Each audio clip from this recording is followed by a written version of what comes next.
იაპონელი ისწავლა მინდა და მოსწავლეებს იხებთ. ამჟამად არ ვიხებ მოსწავლეებს, მაგრამ YouTube-ზე ვასწავლი ქართულად ვასწავლი იაპონურ ენას, იაპონური ენის გრამატიკას, დამწერლობას, ფონეტიკას და ასე შემდეგ. ყველაფერს და ყოველთვის ხელმისაწვდომია და ნებისმიერ ადგილიდან, ნებისმიერ დროს შეგიძლიათ ვიყუროთ და იმეცანინოთ. ამასობაში ქართული კულტურა და მე პირადად ყველაზე მეტად მიყვარს ქართული ენა. თქვენი მშობლიურ ენა. ამიტომ YouTube-ზე ასევე ვასწავლი ქართულ ენას, იაპონურად და ინგლისურად. იაპონელი ხალხისთვის და უცხოელებისთვის ვისაც უნდა ქართული ენის სწავლა. იმიტომ რომ მე რომ დავიწყე ქართული ენის სწავლა, ესეთი ვიდეო მასალები არ იყო და ცოტა გამიჩნდა რა. ამიტომ თუ გაინტერესებთ როგორ ვასწავლი ქართულ ენას, იაპონურად და ინგლისურად, ამასაც შეგიძლიათ ვიყუროთ.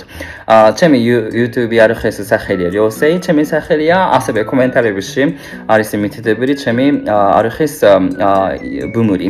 ხოდა ერთად ვისწავლოთ.